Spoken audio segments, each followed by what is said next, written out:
Okay, student, let us start. कल last lecture, I have just given an idea of section 69. Section 69 में बच्चों what we are supposed to understand कि if partnership या let us put it in other words, if partners वो अगर अपना partnership को registration नहीं करते, अगर मान लो अगर पार्टनरशिप फर्म का रजिस्ट्रेशन नहीं करते तो उनकी पार्टनरशिप फर्म को हम अनरजिस्टर्ड फर्म कहेंगे, अनरजिस्टर्ड फर्म। एंड बच्चों ऐसे नॉन रजिस्ट्रेशन होने के वजह से यानी कि अनरजिस्टर्ड होने के वजह से what legal consequences they are going to face, that is actually basic discussion of section 69। यानी कोई पार्टनरशिप फर्म अगर अनरजिस्टर्ड हो तो what will be the end results of this non registration, बच्चों that is what we are going to discuss। And कल मैंने कहा था हमें 4 पॉइंट्स डिस्कस करने हैं, 3 तो मैंने ऑलरेडी मेरे शब्दों में बता दिए थे। पहला क्या था बच्चों, रिकॉल करो। अगर पार्टनरशिप फर्म रजिस्टर्ड नहीं है तो वो थर्ड पार्टी के ऊपर कोई सूट फाइल नहीं कर सकते, केस नहीं कर सकते। दूसरा, थर्ड पार्टी इनके ऊपर केस कर सकती बट ये थर्ड पार्टी के ऊपर केस नहीं कर सकते। And the reason is being unregistered. Just because they have not gone for registration, they have no right to file suit on third party. Second, third party has right to file suit on them, बराबर है। And तीसरा बच्चे जो मैंने पढ़ाया था वो ये था कि इवन पार्टनर्स अमंग देमसेल्व्स, जो पार्टनरशिप फर्म के फर्म पार्टनर्स होते हैं ना, वो आपस में भी एक दूसरे के ऊपर केस नहीं कर सकते, बराबर है, या सूट फाइल नहीं कर सकते just because their partnership firm is unregistered. And एक चौथा मैंने कहा था बच्चों, वो मैं रीड करके समझाऊंगा। सो एक फेयर आइडिया आपको आ गई है सेक्शन 69 की। तो बच्चों अभी हम लोग पढ़ के उसको एक एक पॉइंट को, फाइन पॉइंट्स को समझने की कोशिश करते हैं। बच्चों नोट्स दिख रहा है ना सभी को? सभी लोग ज्वाइंट हो गए बच्चों? So shall I start now? Okay, देखो, under the English law the registration of firm is compulsory. बच्चों as far as partnership act England से अगर हम रिलेट करें बच्चों, पार्टनरशिप एक्ट जो है वो इंग्लैंड में भी है। हमारा जो पार्टनरशिप एक्ट है इसलिए हम उसको इंडियन वर्ड यूज करते हैं, द इंडियन पार्टनरशिप एक्ट 1930। इसका मतलब पार्टनरशिप एक्ट बच्चों इंग्लैंड में भी है। एंड इंग्लैंड में इंग्लिश लॉ में पार्टनरशिप फर्म को कंपलसरी किया गया है, वहाँ कंपलसरी है। जैसे हमारे इंडिया में पार्टनरशिप फर्म की registration is compulsory in the state of Maharashtra, वैसे वहाँ पूरे कंट्री में उनके पार्टनरशिप फर्म का रजिस्ट्रेशन कंपलसरी है, बराबर है। इंडिया में वो ऑप्शनल है, एक्सेप्ट महाराष्ट्र स्टेट, इंडिया में रजिस्ट्रेशन कराना ऑप्शनल है। ओके, हमने आइडिया लिया था कल, ऑप्शनल। तो बच्चा I read, under English law the registration of firm is compulsory. And बच्चों सीधी बात है, अगर इंग्लैंड में किसी ने फर्म का रजिस्ट्रेशन नहीं करवाया तो they have to bear the penalty, they have to bear the penalty. बच्चों do you agree with this line? अगर इंग्लैंड में रजिस्ट्रेशन कंपलसरी है और वहाँ रजिस्ट्रेशन नहीं करवाया तो वहाँ की गवर्नमेंट पेनल्टी लगाएगी उनको। Do you agree with this line? Simple. आगे बट बच्चों, बट आ गया, लेकिन द इंडियन पार्टनरशिप एक्ट, हमारा जो इंडियन पार्टनरशिप एक्ट है कि नहीं बच्चों, that does not make registration of firm compulsory. देखो शुरुआत कैसे की उन्होंने, यानी एक्सेप्ट स्टेट ऑफ महाराष्ट्र, बाकी राज्यों में पार्टनरशिप फर्म की रजिस्ट्रेशन कंपलसरी नहीं है। एंड बच्चों भी I think you will agree with me, अगर बाकी राज्यों में पार्टनरशिप फर्म की रजिस्ट्रेशन कंपलसरी नहीं है, तो बच्चों is there any question of imposing penalty? I am talking about in other states. Is there any question of imposing penalty? क्या कोई पेनल्टी लगाने का कोई मतलब निकलता है क्या? नहीं बच्चों. कल याद है ना, हमने एक पेनल्टी का रूल भी पढ़ा. पेनल्टी का रूल भी पढ़ा. क्या था वो रूल? 1 साल लेट हो गए तो कितना देनी पड़ेगी पेनल्टी, अगर in the state of Maharashtra हो तो? 1 साल लेट हो गया या part of the year late हो गया तो बच्चों 100 rupees. Yes, very good. But in as far as other states are concern, where the registration is not compulsory, बच्चों there is no question of imposing any penalty for non-registration. I think you will agree with me. However, लेकिन बच्चों under section 69, आप अगर इसको ध्यान से पढ़ोगे ना सेक्शन 69 को, तो आपको ऐसा एक आइडिया थॉट सामने आएगा कि अगर रजिस्ट्रेशन नहीं होता है ना इंडिया में पार्टनरशिप फर्म का, तो वो पार्टनरशिप फर्म को बहुत सारी डिसएडवांटेज या डिसेबिलिटी का सामना करना पड़ता है. एंड बच्चों उसकी नॉन रजिस्ट्रेशन होने की वजह से जो डिसेबिलिटीज हैं, जो बच्चों आप बोल सकते हो ना डिसएडवांटेजेस हैं, डीमेरिट्स हैं, वो इतने डेंजर हैं कि उनको पढ़कर ऐसा लगने लगता है साइड बाय साइड कि यार रजिस्ट्रेशन कर लेना ही अच्छा है. यानी कहीं ना कहीं नॉन रजिस्ट्रेशन की डिसेबिलिटी की सीरियसनेस इतनी है कि बच्चों दूसरी तरफ हम ये सोचने लगते हैं कि यार पार्टनरशिप फर्म अपना रजिस्ट्रेशन करवा लेने में ही भलाई है. तो बच्चों आपको ऐसा नहीं लगता डिसएडवांटेजेस की वजह से हमारे इंडिया में पार्टनरशिप फर्म को रजिस्ट्रेशन करने के लिए प्रेशर आता है? डोंट यू थिंक सो? कहीं ना कहीं डिसएडवांटेज इतने लेवल के हैं कि वो अपने आप पार्टनर्स को प्रेशराइज कर देता है कि आप पार्टनरशिप फर्म का रजिस्ट्रेशन कराओ. ऐसा नहीं लगता लाइन से आपको? देखो, however under section 69 non-registration of partnership give rise to number of disabilities. बच्चों नंबर ऑफ डिसेबिलिटीज मतलब डिसएडवांटेज, डीमेरिट्स जिसको हम कहते हैं, which we shall presently discuss, जिसे हमें डिस्कस करना है. एंड बच्चों ये डीमेरिट्स के वजह से ऐसा लगने लगता है कि पार्टनरशिप फर्म का रजिस्ट्रेशन करने में ही भलाई है, भले आप अदर देन महाराष्ट्र स्टेट में हो. ओके, ऐसा लगने लगता है. Although registration of firm is not compulsory. बच्चों ये लाइन को सुनो, although registration of firm is not compulsory yet the consequences or disabilities of non-registration have persuasive pressure. बच्चों इसके डीमेरिट्स इतने लेवल के हैं कि ये कहीं ना कहीं पार्टनर्स के ऊपर एक प्रेशर डालता है, कन्विंसिंग प्रेशर डालता है कि आप फर्म की रजिस्ट्रेशन करवा लीजिए. Persuasive pressure for the registration. And बच्चों अब हमें यही देखना है कि वो डिसेबिलिटीज क्या हैं, डीमेरिट्स क्या हैं, जिसमें से 4 में से 3 मैं ऑलरेडी बता चुका हूँ आपको. Don't you think so? 3 already idea दे चुका हूँ मैं. कल ही शाम को हमने इसको डिस्कस कर लिया था. तो बच्चों पहला पॉइंट जो आपको ऑलरेडी मैं पढ़ा चुका हूँ, देखो क्या लिखा है. पहला डिसेबिलिटी पढ़ो. किसी भी सिविल कोर्ट में, बच्चों किसी भी सिविल कोर्ट में पार्टनरशिप फर्म या पार्टनरशिप फर्म का कोई भी पार्टनर किसी भी इंडियन कोर्ट में थर्ड पार्टी के अगेंस्ट केस नहीं कर सकता. बच्चों ये लाइन सबको समझा? यस टाइप करो जरा, नो यस टाइप करो. पार्टनरशिप फर्म अगर अनरजिस्टर्ड है तो फर्म या फर्म का कोई भी पार्टनर इंडिया के किसी भी कोर्ट में थर्ड पार्टी के अगेंस्ट केस नहीं कर सकता. Cannot file suit against third party. Third party मतलब कौन हो सकता है? यहाँ डेटर्स हो सकते हैं, कस्टमर्स हो सकते हैं.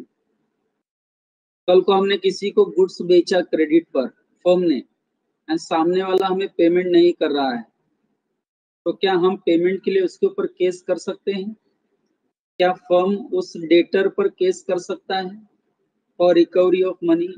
Answer is no. What is the reason? क्या रीजन है?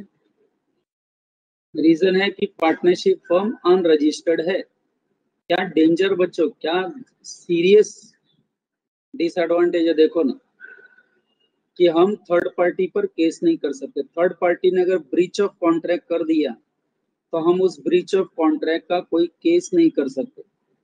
एंड जब हम केस नहीं कर सकते बच्चों, तो हम थर्ड पार्टी से कोई डैमेजेस भी नहीं क्लेम कर सकते। तो बच्चों मैं रीड करता हूँ, आई थिंक आपको कॉन्सेप्ट क्लियर है। द फर्म और any other person on it's behalf, यानी कि पार्टनर्स की बात हो रही है बच्चों। द फर्म और any other person on it's behalf cannot bring an action against third party for breach of contract entered into by the firm unless the firm is registered and the person suing मतलब जो person case कर रहे हैं यानी कि partners, बराबर है। Firm में जो पर्सन है बच्चों जो केस कर रहे हैं, मतलब मैं पार्टनर्स की बात कर रहा हूँ। unless the firm is registered and the person suing are or have been shown in the register of firm as partner in the partnership firm. In other words, registered firm can only file suit against third party and persons suing have been in the register of the firm as partners in the firm. बच्चों अगर किसी भी partnership firm को third party पर legal suit file करना है, case file करना है फॉर ब्रीच ऑफ कॉन्ट्रैक्ट, तो बच्चों सबसे पहला आप बोल सकते हो रिक्वायरमेंट ये है कि पार्टनरशिप फर्म रजिस्टर्ड होनी चाहिए एंड उसके अंदर जितने भी पर्सन्स इन्वॉल्व हैं उनका नाम as a partner register of firms में नाम दर्ज होना चाहिए। जैसे 3 पार्टनर्स हैं एक्स वाई जेड, तो तीनों का नाम रजिस्टर ऑफ फर्म्स, बच्चों याद है बच्चों हमने सेक्शन 68 में पढ़ा था रजिस्टर ऑफ फर्म्स। रजिस्ट्रार सारे डॉक्यूमेंट्स को, स्टेटमेंट को फाइल करता है एंड रजिस्टर ऑफ फर्म में उसका रिकॉर्डिंग करता है, एंट्री करता है। तो बच्चों जो पर्सन पार्टनरशिप फर्म के बिहाफ पर केस कर रहे हैं उनका नाम as a partner register of firm में बच्चों दर्ज होना चाहिए। तो पहला ही पॉइंट बहुत जबरदस्त है बच्चों, ध्यान में रखो। आपको ये फाइनल एग्जाम में क्वेश्चन आ सकता है बच्चों, explain consequences of non registration of partnership firm. उस वक्त बच्चों ये चारों पॉइंट्स आपको लिखने पड़ेंगे एक एक्सेप्शन के साथ, मतलब एक्सेप्शंस भी है, अगर पूछा तो एक्सेप्शंस भी लिख देने का।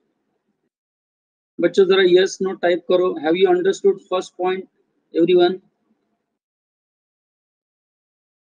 बच्चों जो डिस्कस किया, रीड किया, क्लियर हुआ फर्स्ट पॉइंट? मैं एक एक आराम से एक्सप्लेन कर रहा हूँ। देखो दूसरा बच्चों, ये जो दूसरा पॉइंट है ना, ये मैंने कल नहीं पढ़ाया था आपको। बच्चों दूसरा पॉइंट जरा अंडरस्टैंड करो। पहले तो हेडिंग समझ लो, no relief to partners for set off claim. बच्चों क्लेम को सेट ऑफ करना, पहले तो ये लाइन का मतलब समझ लो आप। बच्चों क्या कहा मैंने? क्लेम को सेट ऑफ करना। पहले मैं ये लाइन समझाता हूँ, what do you mean by claim को सेट ऑफ करना, बराबर है। पहले मैं इसको समझाता हूँ। बच्चों मान लो कि गिरीश, राहुल, दोषी सर, डिसा सर, चारों का मिलके A1 पार्टनरशिप फर्म बनाया हमने, लेकिन बच्चों हमने रजिस्ट्रेशन नहीं करवाया। देखो बच्चों एग्जाम्पल, A1 क्लासेस का जो पार्टनरशिप बना उसका रजिस्ट्रेशन नहीं हुआ। बच्चों ध्यान दो। अब बच्चों हमने क्या किया, एक थर्ड पार्टी से हमने गुड्स खरीदा, बेंच वगैरह, डेस्क वगैरह खरीदे, फर्नीचर खरीदा थर्ड पार्टी से, सप्लायर से। एंड बच्चों उस फर्नीचर वाले को हमें 40,000 देना है। बच्चों टाइप करो, A1 को कितना देना है सप्लायर को। बच्चों अमाउंट टाइप करो पहले, 40,000, क्योंकि हमने उससे फर्नीचर खरीदा, बेंच एंड डेस्क खरीदे। ठीक बच्चों, यहाँ तक समझा सबको? हेलो, यहाँ तक समझा? अब बच्चों, जिस सप्लायर से हमने फर्नीचर खरीदा एंड A1 क्लासेस 40,000 रुपया देने वाला है, उसी सप्लायर का बेटा भी A1 में एडमिशन लिया, एंड जब उसने A1 में एडमिशन लिया तो A1 ने उसको बच्चों 15,000 रुपये फी चार्ज किया। टाइप करो कितना, टाइप करो। A1 ने सप्लायर के बेटे के लिए कितना फी लिया? 15,000। तो बच्चों सुनो जरा भी, अब ऑफिशियली क्या होना चाहिए था? A1 क्लासेस सप्लायर को 40,000 देगा एंड बाद में सप्लायर A1 को 15,000 देगा कि नहीं? ऐसा ही होना चाहिए। हेलो, सही बोल रहा हूँ? A1 क्लासेस सप्लायर को 40,000 देगा एंड बाद में सप्लायर अपने बेटे की फी 15,000 A1 को देगा। बच्चों, ऐसे करने की बजाय आपको लगता नहीं A1 सेट ऑफ करके बाकी का पैसा दे सकता है? A1 15,000 एडजस्ट करके, don't you think so 25,000 creditor को, सप्लायर को दे सकता है? हेलो, ये समझा आपको? A1 को कितना आना था? चलो टाइप करो। A1 को कितने पैसे आने थे?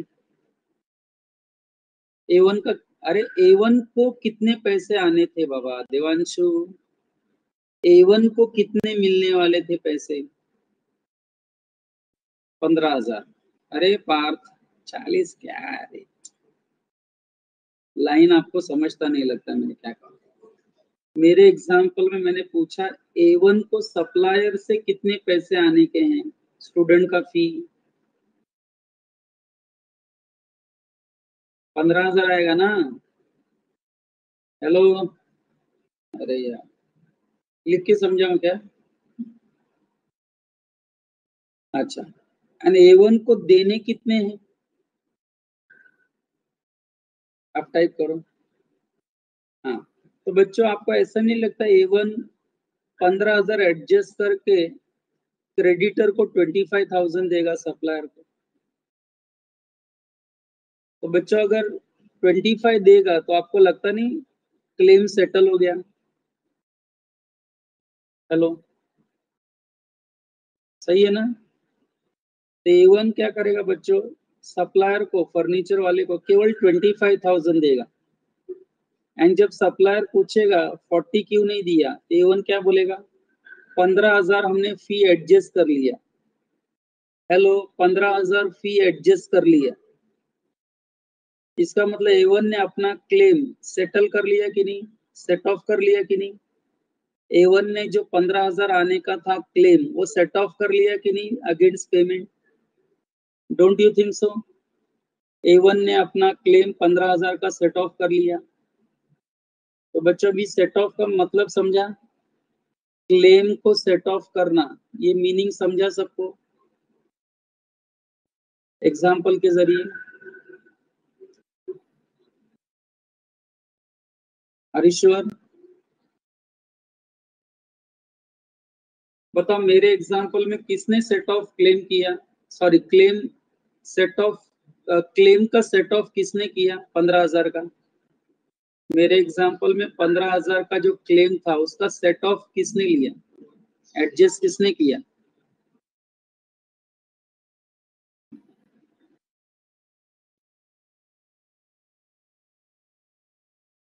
अच्छा, अब बच्चों ध्यान से सुनो। अब मैंने आपको ना सिर्फ क्लेम को सेट ऑफ कैसे करते हैं ना उसका मीनिंग बताया बच्चों। अभी आप लॉ देखो जरा बच्चों। अगर A1 पार्टनरशिप फर्म, अब एग्जाम, आप अपना लॉ चालू हो गया है बच्चों, अब लॉ चालू हो गया। अगर A1 classes unregistered partnership firm है, अगर A1 classes unregistered partnership firm है जिसका रजिस्ट्रेशन नहीं हुआ है, तो A1 क्लासेस को बच्चों अपना क्लेम सेट ऑफ करने का चांस नहीं है। अगर A1 को अपना क्लेम सेट ऑफ करना ही है तो नॉट मोर देन ₹100। टाइप करो, सिर्फ कितने रुपीस तक क्लेम सेटल करने को अलाउड है अगर A1 अनरजिस्टर्ड है तो? पढ़ाई के लिए मेहनत तो सब करते हैं, लेकिन स्मार्ट स्टडी कौन करता है? प्री एग्जाम ऐप के साथ बनाइए अपनी तैयारी super smart. Pre exam app देता है वाइड रेंज के एग्जाम्स की तैयारी, जैसे JEE, NEET, CAT, CA foundation, CS seat, banking, railway, SSC, MBA entrance, SYJC, com, TYB com और भी बहुत कुछ। Chapter wise tests and mock tests, detailed performance analysis, और अब तैयारी होगी एकदम परफेक्ट। कहीं भी कभी भी पढ़ाई करें। और एक विशाल क्वेश्चन बैंक आपकी तैयारी को बनाए आसान। इंस्टेंट इवैल्यूएशन से तुरंत जानिए अपनी परफॉर्मेंस और पाएं पर्सनलाइज्ड फीडबैक। तो अब देरी किस बात की? प्री एग्जाम ऐप डाउनलोड करें और अपने नाम से रजिस्टर्ड करें और एक विशाल क्वेश्चन बैंक बिल्कुल फ्री और अपनी सफलता की कहानी लिखें। लिंक डिस्क्रिप्शन में है। Pre exam app smart A1 तैयारी का अनरजिस्टर्ड साथी। है तो सिर्फ कितने तक क्लेम सेटल करने का अलाउड है अगर फर्म अनरजिस्टर्ड है तो? 100। तो अब बताओ, A1 क्लासेस पार्टनरशिप फर्म जो है वो अनरजिस्टर्ड है एंड A1 को 15,000 आने के हैं एंड 40 देने के हैं। तो अब बताओ, A1 क्या पूरा 15,000 एडजस्ट कर सकता है 40,000 में, कि सिर्फ 100 रुपीज ही अलाउड है?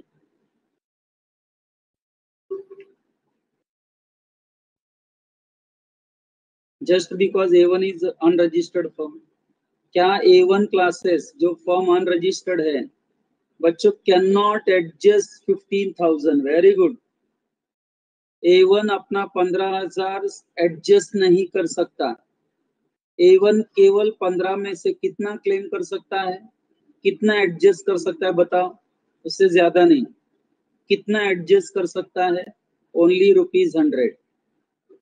इसका मतलब A1 को सप्लायर को कितना देना पड़ेगा? चलो अभी देखते हैं। A1 को सप्लायर को कितना देना पड़ेगा? लेट अस सी। दिमाग चलाओ। पार्थ, शुभ, फिजा, देवांशु, जितने बच्चों ने आंसर टाइप किया है मैं आप सबको वेरी गुड बोलूंगा। Very good, very good. तो बच्चों आपको ऐसा नहीं लगता A1 का अनरजिस्ट्रेशन होने की वजह से नुकसान हो गया A1 का? A1 cannot claim set of. Don't you think so? Just because A1 is unregistered, आपको नहीं लगता A1 का यहाँ नुकसान हो गया? एक तरह से पार्टनरशिप फर्म का नुकसान हो गया। पार्टनरशिप फर्म को रिलीफ नहीं मिला सेट ऑफ क्लेम करने में। सही बोल रहा हूँ बच्चों? हेलो, क्या सेकंड डिसएडवांटेज समझा बच्चों? सीरियसली बोलना, कल ये पढ़ाया नहीं था। सेकंड डिसएडवांटेज सबको समझ में आया? Very good. अब बच्चों मैं पॉइंट नंबर 2 पढ़ रहा हूँ, देखो नोट्स में क्लियर हो रहा है कि नहीं? देखो सबको। No relief to partners for set off claim, ये हेडिंग है। एंड बच्चों उधर क्या लिखा देखो, if an action is brought against the firm by third party. मान लो कल फर्नीचर वाला अगर A1 पर केस करता है, वो कर सकता है ना, थर्ड पार्टी केस कर सकता है। तो बच्चों क्या लिखा देखो, if an action is brought against firm by third party then neither the firm nor the partners can claim any set off if the suit be valued for more than ₹100 or pursue other proceedings to enforce the rights against from any contract। यानी 100 रुपए से ज्यादा claim है तो बच्चों उससे ज्यादा A1 set off claim नहीं कर सकता, बराबर है? And pursue other proceedings to enforce the things rights arising from any contract. तो बच्चों A1 को 15,000 आने थे, 15,000 बोला तो मोर देन 100 हो गया। इसका मतलब A1 ये 15,000 का सेट ऑफ नहीं ले सकता। मैक्स टू मैक्स अगर वो सेट ऑफ लेता भी है तो not more than 100 rupees. Okay, उससे ज्यादा ये सेट ऑफ नहीं कर सकता। तो बच्चों आपके आंसर्स वगैरह लिखने से कहीं ना कहीं मुझे क्लियर है कि कुछ बच्चों को ये जरूर समझ में आ गया है दूसरा डिसएडवांटेज। तो बच्चों मुझे ये बताओ, 2 डिसएडवांटेज पढ़ लेने से आपको ऐसा नहीं लगता कि फर्म का रजिस्ट्रेशन कर लेने में भलाई है?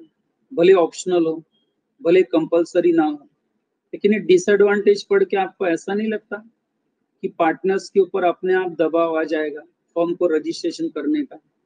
Otherwise they have to face, they will face, बरोबर है, a very heavy legal consequences. तीसरा बच्चों वेरी इजी, चौथा भी वेरी इजी, मैं ऑलरेडी बता चुका था। जरा याद करो, तीसरे में मैंने क्या बताया था? अगर A1 नाम की पार्टनरशिप फर्म अनरजिस्टर्ड है तो क्या उसके पार्टनर्स आपस में एक दूसरे के ऊपर केस कर सकते हैं क्या?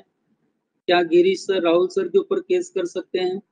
क्या राहुल सर दोषी सर पर केस कर सकते हैं क्या? बच्चों answer is no. Why partners आपस में एक दूसरे के ऊपर केस नहीं कर सकते? क्यों पार्टनर्स फर्म पर केस नहीं कर सकता? क्यों फर्म पार्टनर्स पर केस नहीं कर सकते? Just because firm is unregistered. The reason is very simple, A1 नाम की पार्टनरशिप फर्म है वो अनरजिस्टर्ड है, इसलिए पार्टनर्स आपस में एक दूसरे के ऊपर कोई लीगल सूट फाइल नहीं कर सकते, कोई एक पर्टिकुलर पार्टनर फर्म पर केस नहीं कर सकता, एंड फर्म चाहे तो पार्टनर पर केस नहीं कर सकता। तो बच्चों तीसरा जो डिसएडवांटेज है वो समझने के लिए काफी इजी है, बरोबर है, लेकिन बच्चों इसमें कुछ और एक्स्ट्रा है वो हम पढ़ेंगे अभी। मैंने सिर्फ आइडिया दिया आपको तीसरे पॉइंट का। देखो agreed partner, do you know agreed मतलब क्या? जिस पार्टनर को नुकसान हुआ है, हो रहा है, या जिस पार्टनर का राइट्स इन्फोर्स नहीं हो पा रहा है, ऐसा पार्टनर को हम एग्रीड पार्टनर कहेंगे। बच्चों किसी पार्टनर को अगर एग्रीड पार्टनर है तो वो अपना बच्चों राइट्स को एनफोर्स करने के लिए दूसरे पार्टनर या फर्म के ऊपर केस नहीं कर सकता।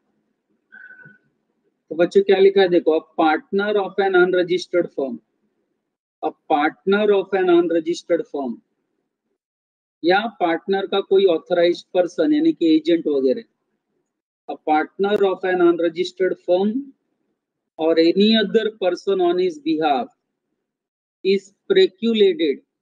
बच्चों प्रेक्यूलेटेड मतलब excluded, means not allowed. Precluded मतलब नॉट अलाउड। किसके लिए नॉट अलाउड? क्या क्या करने के लिए नॉट अलाउड है? From bringing legal action against the firm or any other person alleged to be or to have been partners in the firm। बच्चों ये मेन लाइन है, अगर कोई पार्टनर का राइट्स एनफोर्स नहीं हो रहा है किसी अनरजिस्टर्ड पार्टनरशिप फर्म में, तो उस पार्टनर को फर्म के अगेंस्ट या फर्म के बाकी पार्टनर्स के अगेंस्ट कोई लीगल एक्शन लेने का अलाउड नहीं है, कोई लीगल एक्शन लेने का अलाउड नहीं है। लेकिन बच्चों उसमें बट वर्ड डालकर उन्होंने कुछ एक्स्ट्रा पॉइंट डाला है, इसको जरा समझना आप लोग। बट वर्ड के बाद जो लिखा है उसको जरा समझने का ट्राई करो। But such person may sue for the dissolution of the firm और for accounts and realisation of his share in the firm's property where the firm is dissolved. लेकिन बच्चों कोई पार्टनरशिप फर्म अगर अनरजिस्टर्ड है तो उसके अंदर के पार्टनर्स को बच्चों कब केस करने का चांस मिलेगा, कब वो सू कर सकता है? पहली बात, किसी भी पार्टनर की अगर हम बात करें ऑफ अनरजिस्टर्ड फर्म, वो फर्म के डिसॉल्व करने के लिए केस कर सकता है। पार्टनरशिप एक्ट भी याद करो बच्चों, कोई भी पार्टनर फर्म को कभी भी डिसॉल्व कर सकता है बाय गिविंग नोटिस, एंड बाकी पार्टनर्स मान नहीं रहे हैं तो वो फिर केस कर सकता है उनके ऊपर या फर्म के ऊपर, एंड फर्म को डिसॉल्व करा सकता है। एंड बच्चों फर्म डिसॉल्व होने के बाद यही पार्टनर बच्चों अकाउंट्स के लिए एंड उसका जो भी शेयर है फर्म्स की प्रॉपर्टी के लिए वो क्लेम करने के लिए फर्म के ऊपर केस कर सकता है। तो बच्चों एक तरफ हमने क्या पढ़ा कि अगर कोई पार्टनर है पार्टनरशिप फर्म का जो फर्म अनरजिस्टर्ड है, ऐसा पार्टनर जब पार्टनरशिप फर्म कंटिन्यूएशन में है तो बच्चों वो दूसरे पार्टनर एंड फर्म को ऊपर केस नहीं कर सकता। बाद में मैंने क्या पढ़ा है, लेकिन ऐसे पार्टनर को फर्म को डिसॉल्व करने के लिए केस कर सकता है। वो चाहे तो फर्म को डिसॉल्व करने के लिए दूसरे पार्टनर्स पर केस कर सकता है, एंड फर्म डिसॉल्व हो जाने के बाद बुक्स ऑफ अकाउंट्स चेक करने के लिए एंड उसका जो हिस्सा है फर्म की प्रॉपर्टी में उसे पाने के लिए बच्चों वो दूसरे पार्टनर्स पर केस कर सकता है। लेकिन ये अकाउंट्स एंड रियलाइजेशन ऑफ इस शेयर के लिए फर्म का डिसॉल्व होना जरूरी है, तभी ये पार्टनर उनके ऊपर केस कर सकता है। बच्चों मैं आपका रिस्पॉन्स चाहूंगा, एक काम करो, आप पॉइंट नंबर 3 पढ़ो, एक बार पढ़ो सब लोग, एंड एकदम सीरियस लेवल पे बताना यस टाइप करके। अगर समझा है तो यस टाइप करना, नहीं समझा है तो नो टाइप करो, again I will explain, don't worry.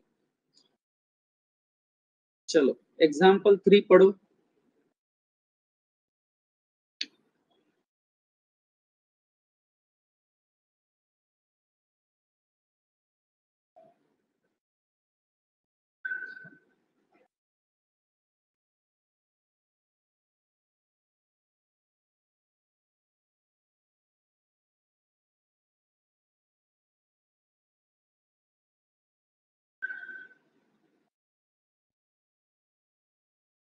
बच्चों आपको ऐसा नहीं लगता दोनों दोनों राइट्स मिले? एक तरफ कह रहा है कि पार्टनर को केस करने का अलाउड नहीं है और दूसरी तरफ केस करने का अलाउड है, बराबर है? दोनों एंगल चल रहा है।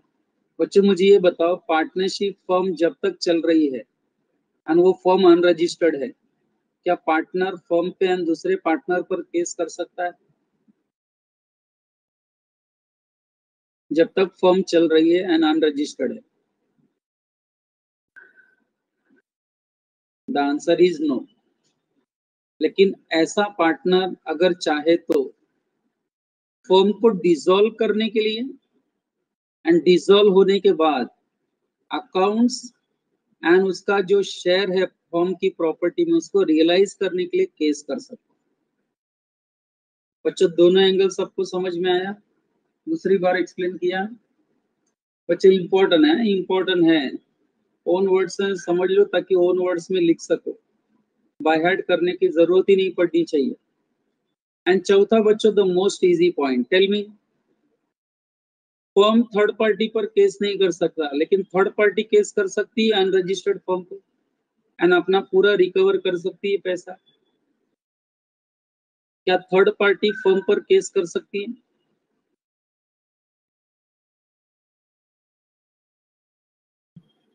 यस बच्चों, ये भी डिसएडवांटेज ही है ना, हम उनके ऊपर केस नहीं कर सकते लेकिन वो हमारे ऊपर केस कर सकते हैं। तो बच्चे चौथा point again going to be very easy, देखो पढ़ो क्या लिखा है। Third party can sue the firm, यानी कि सप्लायर हो गए, बैंकर्स हो गए, सप्लायर अपने पैसे के लिए फर्म पर केस कर सकता है, बैंक अपना लोन अमाउंट के लिए फर्म पर केस कर सकता है। बहुत सारे बच्चों, ये एक प्रकार का डिसएडवांटेज है। लिखा भी देखो, in case of unregistered firm, in case of an unregistered firm, an action can be brought against the firm by third party. An action can be brought against the firm by third party. Okay लेकिन बच्चों ये 4 disadvantage हमने पढ़ लिए and आप जरा एक conclusion पर आ जाओ बच्चों। चारों डिसएडवांटेज आपको समझने के बाद, सुनने समझने के बाद क्या कंक्लूजन ड्रॉ करते हो आप? आपका कंक्लूजन क्या है बताओ? चारों डिसएडवांटेज देखने के बाद आपको ऐसा नहीं लगता कि फ्यूचर में आप अगर पार्टनरशिप फर्म बनाते हो तो better to get it registered, it is advisable to get it registered, don't you think so? Yes, क्योंकि इसके डिसएडवांटेज ही इतने जोरदार हैं एंड बच्चों इतने टेंशन देने वाले हैं कि इन्हें पढ़कर कोई भी पार्टनर्स अगर पढ़ेंगे इनको तो वो इमीडिएटली डिसीजन ले लेंगे कि भैया रजिस्ट्रेशन करा लो। कौन टेंशन लेगा ये 4 डिसएडवांटेज का? तो इमीडिएटली बच्चों रजिस्ट्रेशन के लिए कहीं ना कहीं ये परसुएसिव प्रेशर डाल रहा है, बरोबर है। लेकिन बच्चों अचानक 4 डिसएडवांटेज पढ़ने के बाद अब हम बच्चों एक्सेप्शनल केस पर आ रहे हैं। बच्चों जब मैंने अचानक 4 डिसएडवांटेज पढ़ाने के बाद एक्सेप्शन बोला तो इसका क्या मीनिंग निकला, हम क्या पढ़ रहे थे उसको माइंड में रखो एंड आप बताओ। अब अचानक मैं एक्सेप्शन कह रहा हूं, इसका मतलब क्या हो गया। फर्म अगर अनरजिस्टर्ड है, बच्चों ध्यान से सुनो, अगर फर्म अनरजिस्टर्ड है तो भी फर्म एंड फर्म के पार्टनर्स को, बरोबर है, लीगल एक्शन बच्चों लेने का अलाउड है। 4 केस में बच्चों, ये 4 जो केस हम पढ़ेंगे एक्सेप्शनल केस, बरोबर है, वो चारों केस के लिए पार्टनरशिप फर्म का रजिस्ट्रेशन का कोई मतलब नहीं, बरोबर है। फर्म चाहे अनरजिस्टर्ड ही क्यों ना हो, फॉलोइंग 4 सिचुएशन में फर्म के अनरजिस्ट्रेशन का कोई इफेक्ट इन पर नहीं पड़ेगा बच्चों, कोई इफेक्ट नहीं पड़ेगा। मैं आपको पढ़ के बताता हूँ, देखो एक्सेप्शन की हेडिंग देखो क्या है, non registration of firm, firm की अनरजिस्ट्रेशन होना, non registration of firm does not however effect the following right. बच्चों 4 अभी जो राइट्स हम पढ़ेंगे इस पर फर्म के अनरजिस्ट्रेशन का या नॉन रजिस्ट्रेशन का कोई फर्क नहीं पड़ेगा। फर्म चाहे रजिस्टर्ड हो या अनरजिस्टर्ड हो, कोई मतलब नहीं। ये 4 एक्सेप्शनल केस के लिए फर्म चाहे रजिस्टर्ड हो या अनरजिस्टर्ड हो, कोई मतलब नहीं। ओके, सबसे पहला फर्स्ट पॉइंट आपको पढ़ते ही समझ में आ जाएगा, the right of third party to sue the firm और एनी पार्टनर। अब आप बताओ बच्चों, फर्म अगर अनरजिस्टर्ड है तो क्या थर्ड पार्टी केस कर सकती है फर्म पर? हेलो, फर्म अगर अनरजिस्टर्ड है तो क्या थर्ड पार्टी केस कर सकती है फर्म पर? आंसर दो।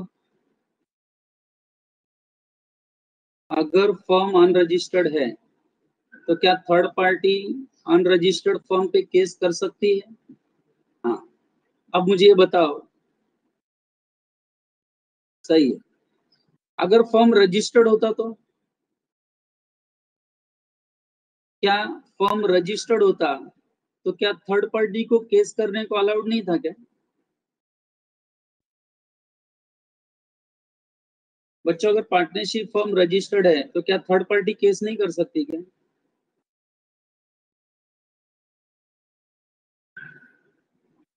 आपको समझ में आ रहा है? तभी भी कर सकती है ना।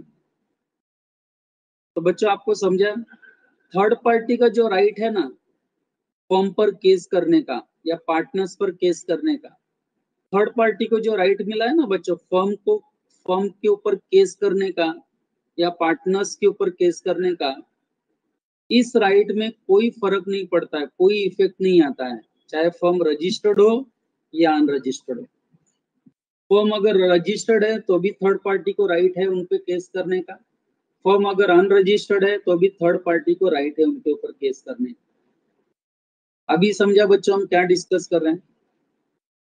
यानी 4 ऐसे सिचुएशंस हैं जहां पर फर्म के अनरजिस्ट्रेशन का कोई मतलब ही नहीं, फर्म चाहे रजिस्टर्ड हो या अनरजिस्टर्ड हो, ये 4 राइट्स एनफोर्स होंगे। फिर बच्चों दूसरा भी हमने ऊपर पढ़ा, याद करो तीसरे पॉइंट में। बच्चों क्या पार्टनरशिप फर्म अनरजिस्टर्ड है, मान लो पार्टनरशिप फर्म अनरजिस्टर्ड है, तो क्या उसके पार्टनर्स को फर्म डिसॉल्व करने का राइट मिलेगा? फर्म अनरजिस्टर्ड है एंड, तो मेरा सवाल, क्या उनके पार्टनर्स को फर्म को डिसॉल्व करने का चांस मिलेगा? एंड डिसोल्यूशन होने के बाद books of accounts and realisation of property के लिए केस करने का चांस है?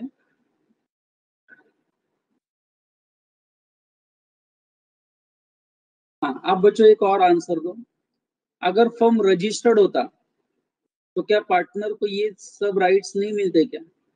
मान लो अगर यही फर्म रजिस्टर्ड होता तो क्या पार्टनर्स को ये राइट्स नहीं मिलते क्या? तो भी मिलते ना। हाँ, तो भी मिलते हैं, वही मैं कह रहा हूँ बच्चों। यानी अब हम ऐसे कुछ राइट्स पढ़ रहे हैं ना जिसका फर्म के रजिस्ट्रेशन नॉन रजिस्ट्रेशन से कोई मतलब नहीं। ये वो राइट्स हैं जो चाहे फर्म रजिस्टर्ड हो या फर्म अनरजिस्टर्ड हो, बच्चों ये राइट्स का इस्तेमाल किया जा सकता है। और मैं दूसरा पॉइंट पढ़ता हूँ, the rights of partner to sue for the dissolution of the firm or for the settlement of accounts of dissolved firm or settlement of accounts of dissolved firm or for realization of property of dissolved firm।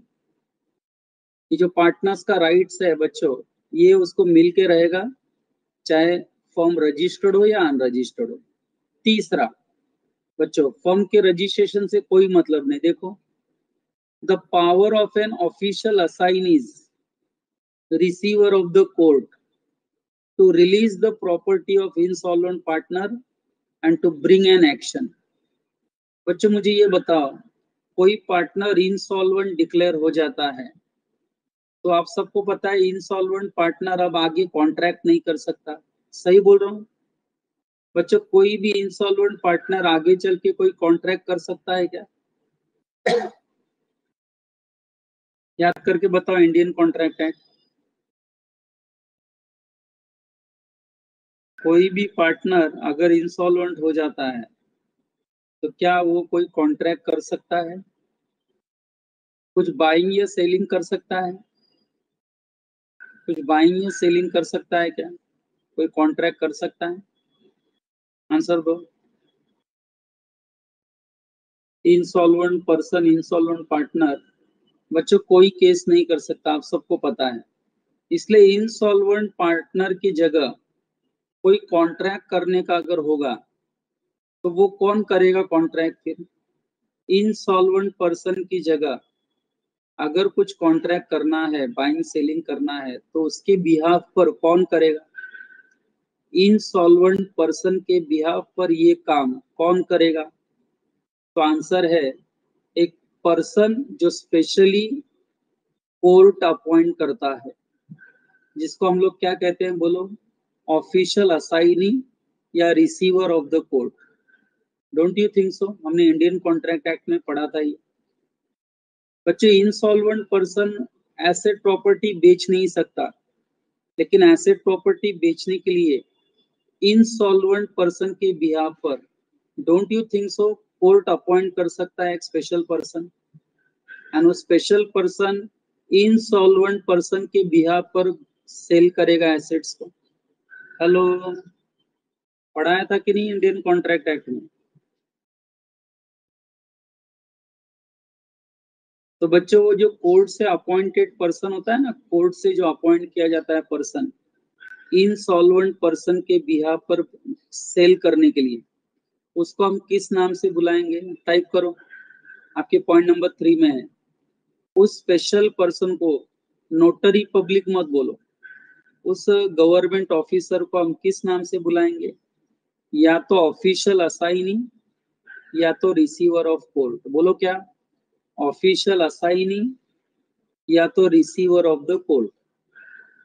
Official assignee या तो receiver of the court.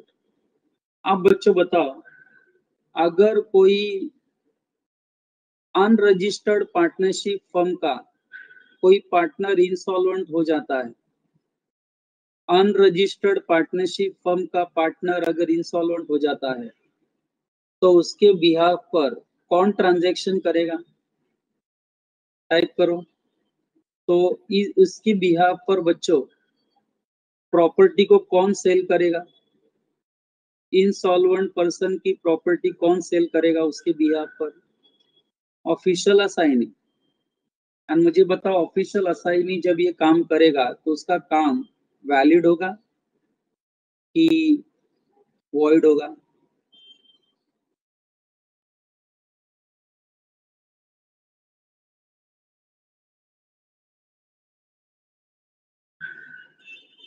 Valid.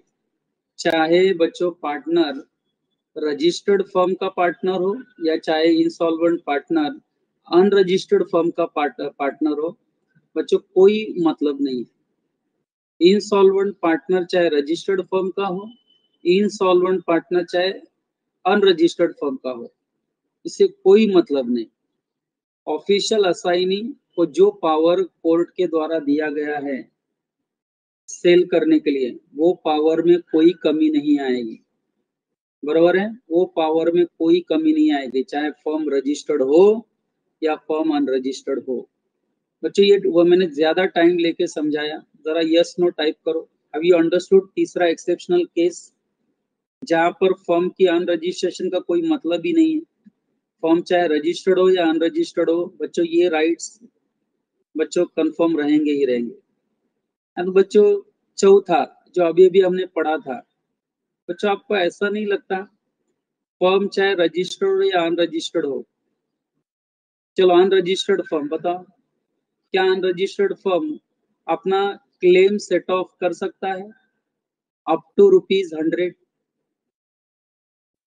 क्या unregistered firm अपना claim set of कर सकता है up to ₹100? Yes. उसके लिए firm चाहे रजिस्टर्ड हो या अनरजिस्टर्ड हो कोई मतलब है क्या? नहीं। 100 रुपए तक का क्लेम अगर है तो वो आराम से सेट ऑफ कर सकता है। बताओ ये कब क्लेम नहीं कर सकता? अगर फर्म अनरजिस्टर्ड है तो कब कितना क्लेम नहीं कर सकता? तो अगर क्लेम मोर देन ₹100 है। तो बच्चों देखो चौथा पॉइंट क्या लिखा है, द राइट टू सू और claim set of if the value of suit does not exceed ₹100 in value। बच्चों यहाँ पर फर्म अनरजिस्टर्ड फर्म है, बराबर है, या रजिस्टर्ड फर्म है, कोई भी फर्म है, 100 रुपए तक का सेट ऑफ वो लोग आराम से क्लेम कर सकते हैं। 100 रुपए से ज्यादा है तो फिर देखना पड़ेगा फर्म रजिस्टर्ड है या अनरजिस्टर्ड। रजिस्टर्ड फर्म है तो क्लेम कर सकता है, अनरजिस्टर्ड फर्म है तो 100 रुपए से ज्यादा अगर बच्चों क्लेम है तो वो सेट ऑफ नहीं ले सकता। तो बच्चों मैंने चारों एक्सेप्शन आपको पढ़ा दिए, अब उसके नीचे एग्जाम्पल से बच्चों उनको एक एक कवर करो। चलो एक एक एग्जाम्पल है बच्चों, बहुत ही बढ़िया क्वेश्चन है। एक केस लॉ आपको पूछा गया है एंड बच्चों उसका आंसर है। बच्चों ये क्वेश्चन पढ़ने से पहले मैं आपको कुछ याद दिला दूं, जरा याद करो। बच्चों मुझे ये बताओ, जिस पार्टनरशिप फर्म का रजिस्ट्रेशन हुआ है एंड जिन पर्सन्स का